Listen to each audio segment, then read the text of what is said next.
আজকের এই ক্লাসে তোমরা যারা সপ্তম শ্রেণীর স্টুডেন্ট আছো, তোমাদের গণিত বইয়ের তোমাদের যে অধ্যায়টা আছে, ত্রিভুজ সংক্রান্ত যে অধ্যায়টা আছে, এই অধ্যায়ের আজকে আমরা সম্পাদ্য 2, এই সম্পাদ্য 2টা খুব সুন্দরভাবে আজকের এই পর্বে সুন্দরভাবে সমাধান করে দিব। এর আগে সম্পাদ্য 1টা সুন্দরভাবে সমাধান করেছি। এই ভিডিওর ডেসক্রিপশন বক্সে কিন্তু সম্পাদ্য 1 এর ক্লাসের লিংকটা দেওয়া থাকবে। তো আসো সম্পাদ্য 2 সমাধান করি। সম্পাদ্য 2 বলছে কোন ত্রিভুজের দুইটি বাহু ও এদের অন্তর্ভুক্ত কোণ দেওয়া আছে, ত্রিভুজটি আঁকতে হবে। তাহলে ত্রিভুজ অঙ্কন করার জন্য এখানে আমাদের দুইটা তথ্য দেওয়া আছে, একটা হচ্ছে দুইটা বাহু আর একটা হচ্ছে একটা কোণ দেওয়া আছে। এখন দুইটি বাহু এবং একটি কোণ দিয়ে কিভাবে ত্রিভুজ অঙ্কন করতে হয় আসো আমরা সুন্দরভাবে সমাধান করি। তো মনে রাখবা, এখানে যে দুইটা বাহুর কথা উল্লেখ আছে, এই দুইটা বাহু কত সেন্টিমিটার দেওয়া নাই, আমরা মনে মনে সেন্টিমিটার এবং 20 সেন্টিমিটার ধরে নিব। এদের অন্তর্ভুক্ত কোণ কত ডিগ্রি এইটাও কিন্তু উল্লেখ করা নাই, আমরা কিন্তু কোণটাকে আমরা কোণ এক্স উল্লেখ করব। তাহলে আমরা বিশেষ নির্বাচনের মধ্যে লিখব মনে করি, যেহেতু নাই সেন্টিমিটার ডিগ্রি কত ডিগ্রি নাই, এগুলো আমরা মনে মনে ধরবো, সেই জন্য আমরা বিশেষ নির্বাচনের মধ্যে লিখব মনে করি একটি ত্রিভুজের দুইটি বাহু এ ও বি এবং তাদের অন্তর্ভুক্ত কোণ কোণ এক্স দেওয়া আছে, ত্রিভুজটি আঁকতে হবে। এটা আমরা আগে লিখে নিব। তাহলে আমরা লিখে নিলাম বিশেষ নির্বাচন, মনে করি একটি ত্রিভুজের দুইটি বাহু এ ও বি এবং তাদের অন্তর্ভুক্ত কোণ কোণ এক্স দেওয়া আছে, ত্রিভুজটি আঁকতে হবে।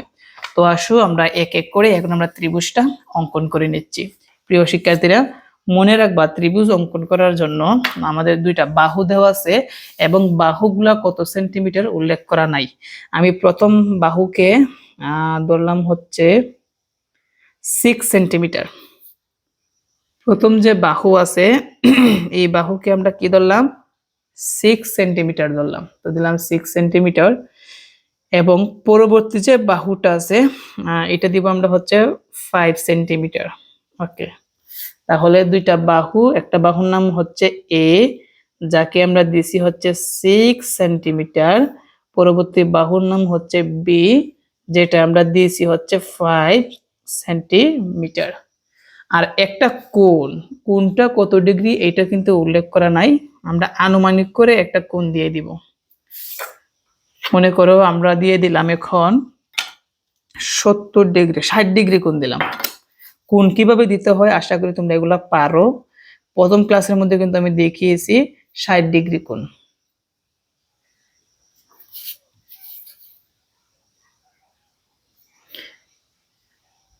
ওকে, এটা হচ্ছে কোণ এক্স, কত ডিগ্রি দিছি, 60 ডিগ্রি দিছি।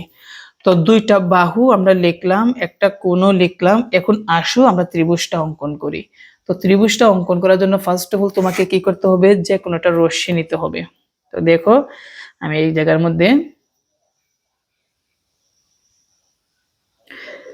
যে কোনো একটা রশ্মি নিলাম। আমরা কি করলাম, যে কোনো একটা রশ্মি নিলাম এবং এই যে কোনো রশ্মি যে নিলাম এটাকে আমরা নাম দিয়ে দিব। মনে করি এটা দিলাম হচ্ছে বে আর এটা কি দিলাম ডি। তাহলে আমরা কি করলাম, যে কোনো রশ্মি বিডি নেই। তারপরের কাজ কি, এই বিডি থেকে আমরা এ এর সমান করে এখান থেকে আমরা বিসি অংশ কেটে নিব। তার আগে আমরা সুন্দরভাবে কম্পাসের মধ্যে আমরা পেন্সিলটা লাগাই নিব। মনে রাখবা পরীক্ষার মধ্যে কিন্তু তোমরা পেন্সিল দিয়ে অঙ্কন করবা। আচ্ছা, তাহলে এই বিডি থেকে কার সমান করে, এ এর সমান করে, এ এর সমান করে এখানে বির মধ্যে লাগাবা, লাগিয়ে এখানে কেটে দিবা। এটা আমরা কি করছি, বি সি অংশ কেটে নেই। আমরা কার সমান করে কাটছি, এর সমান করে, সেই জন্য এই বাহুর মধ্যেখানে আমরা কি দিব, এ দিব। এর পরের কাজ কি, আমাদের এর পরের কাজটা হচ্ছে বি বিন্দুকে কেন্দ্র করে কোণ এক্স এর সমান করে কোণ সিবি এফ আঁকবো, অর্থাৎ এখানে একটা কোণ অঙ্কন করব। এইভাবে একটা আনুমানিক মাপ নিবা, নেওয়ার পর এই এক্স এর মধ্যে একটা চাপ দিবা। যে চাপটুকু দিছো তুমি কম্পাস নাড়াচাড়া না করে এই সমপরিমাণ চাপ বির মধ্যে লাগিয়ে এই চাপটুকু এখানে বসিয়ে দিবা। এখন এইটুকু ব্যাসার্ধ এই বিন্দুর সাথে এই বিন্দুর সাথে আমরা মিল করব। এই যে মিল হয়েছে, আমরা এখানে একটা চাপ দিব। চাপ দেওয়ার পর আমরা এখানে লাগাবো। এখানে লাগিয়ে আমরা এটাকে কেটে দিব। বুঝতে পারছি? কাটার পরে কিন্তু আমাদের এখানে একটা বিন্দু আসছে। এই বিন্দু আর বি বিন্দুটা আমরা মিল করব। এভাবে মিল করার পর তোমার যতটুকু মন চায় লম্বা করে একটা রেখা দিবা। তো এটা আমরা কি দিছি, কোণ সিবি এফ। কোণ সিবি কি এফ। তুমি চাইলে এখানে কোণ এটাও লিখতে পারো, তুমি চাইলে অন্য অক্ষরও তুমি এখানে দিতে পারো। আমি এখানে এফ দিলাম, তোমার যা মন চায় তা দিবা, শুধু অঙ্কনের বিবরণের মধ্যে সেটা উল্লেখ করে দিলেই হবে। আমরা কার সমান করে কোনটা অঙ্কন করছি, এক্স এর সমান করে এই জায়গার মধ্যে তুমি এক্সটা সুন্দর করে লিখে দিবা। ফাইনাল কাজ কি, আমাদের আরেকটা বাহু বাকি আছে, এটা হচ্ছে বিএফ রশ্মিকে, সরি রশ্মি না, বিএফ কে আমরা এই বি এর সমান করে এখান থেকে আমরা বি এ অংশ কেটে দিব। তো আমরা সর্বপ্রথম আমরা বি এর সমান করলাম, বি এর সমান করে আমরা বির মধ্যে লাগিয়ে এখান থেকে আমরা কি করব, বি এ অংশ কেটে নিই। কার সমান করে কাটছি, বি এর সমান করে। এখন ফাইনাল কাজ হচ্ছে এখান থেকে এসি আমরা কি করব, যোগ করে দিব। এসি আমরা কি করলাম, যোগ করে দিব। তো দিলাম এসি যোগ। এটাই হচ্ছে কি আমাদের ত্রিভুজ। আমরা দুইটা বাহু দিয়ে এবং একটি কোণ দিয়ে কিন্তু আমরা ত্রিভুজটা অঙ্কন করছি, তাই না প্রিয় শিক্ষার্থীরা? আশা করি তোমরা সম্পাদ্য দুইটা তোমরা সুন্দরভাবে বুঝতে পেরেছো যে কিভাবে ত্রিভুজটা তোমরা অঙ্কন করবা। এখন তুমি যে এই ত্রিভুজটা অঙ্কন করছো, এখন তুমি এই ত্রিভুজটার অঙ্কনের বিবরণ দিতে হবে। আসো আমরা এখন ত্রিভুজের অঙ্কনের বিবরণ দিই। প্রথমত আমরা লিখে নিব অঙ্কনের বিবরণ। তুমি চাইলে স্টেপ দিতে পারো, স্টেপ যদি না দাও তাহলে কিন্তু হবে। প্রথমে আমরা কি করছি, যে কোনো একটা রশ্মি বিডি নেই, সেই জন্য আমরা এখানে লিখে দিব যে কোনো রশ্মি বিডি নেই, যে কোনো রশ্মি বিডি নেই। তারপর আমরা কি করলাম, এই বিডি কে আমরা কেটেছি কার সমান করে, এ এর সমান করে। সেই জন্য আমরা বলবো বিডি থেকে এ এর সমান করে বিসি অংশ কেটে নিই। তাহলে আমরা লিখলাম বিই থেকে না বিডি থেকে, যেহেতু আমরা ডি দিছি, বিডি থেকে এ এর সমান করে বিসি অংশ কেটে নেই। 2 নাম্বার স্টেপ। 2 নাম্বার স্টেপে আমরা কি করলাম, বি বিন্দুকে কেন্দ্র করে কোণ এক্স এর সমান করে কোণ সি বি এফ আঁকি। এই কথাটা আমরা এখানে লিখে দিব। বি বিন্দুকে কেন্দ্র করে কোণ এক্স এর সমান করে কোণ সি বি এফ আঁকি। মনে রাখবা বিটা কিন্তু মধ্যেখানে দিতে হবে, কারণ আমরা কিন্তু বির মধ্যে কোণটা অঙ্কন করছি। বুঝতে পারছো? তারপরে দেখো পরবর্তী স্টেপ।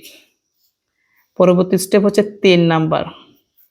3 নাম্বারে আমরা কি করছি, এই বি এফ থেকে বি এর সমান করে বি এ অংশ কেটে নিই। তো আমরা এই কথাটা আমরা এখানে লিখে দিব। বিএফ থেকে বি এর সমান করে বি এ অংশ কেটে নেই। তো আমাদের লাস্টের ধাপটা হচ্ছে 4 নাম্বার। 4 নাম্বারে আমরা কি করলাম, এখান থেকে এ সি যোগ করে দিছি, সেই জন্য আমরা লিখবো এসি যোগ করি। লিখে দিলাম যে এ ও সি যোগ করি, তাহলে ত্রিভুজ চিহ্ন দিবা, এ বি সি ই উদ্দিষ্ট ত্রিভুজ, উদ্দিষ্ট ত্রিভুজ। এটাই হচ্ছে আমাদের উত্তর। মনে রাখবা ত্রিভুজ অঙ্কন করার জন্য তোমরা 3টা বিন্দুর মধ্যে 3টা চলক সুন্দরভাবে মিল রেখে দিবা। যেমন এখানে দিয়েছি আমি এ, এই জায়গার মধ্যে বি, এই জায়গার মধ্যে সি। তুমি যদি চাও যেখানে ফি, এখানে কিউ, এখানে আর দিবা, তাহলে কোনো সমস্যা নাই। তুমি চাও যেখানে এক্স দিবা, এই জায়গার মধ্যে ওয়াই দিবা, এই জায়গার মধ্যে জেড দিবা, তারপরে কোনো সমস্যা নাই। তবে একটা জিনিস মনে রাখবা, সিরিয়াল ভাবে রাখবা এবং বিন্দুগুলা সবসময় ক্যাপিটাল লেটার গুলা লিখবা। বুঝতে পারছো? আর এইদিকে যে মানগুলো লিখবা এগুলো স্মল লেটার হবে। তো আশা করি আজকের এই ক্লাসের মাধ্যমে তোমরা সম্পাদ্য 2 এটা তোমরা ভালোভাবে বুঝতে পেরেছো। এইটুকু লিখে চিত্রের নিচের মধ্যে তুমি এই অঙ্কনের বিবরণটা লিখবা। বুঝতে পারছো? সবাই ভালো থেকো। আমরা নেক্সট ক্লাসে সম্পাদ্য 3 সমাধান করব।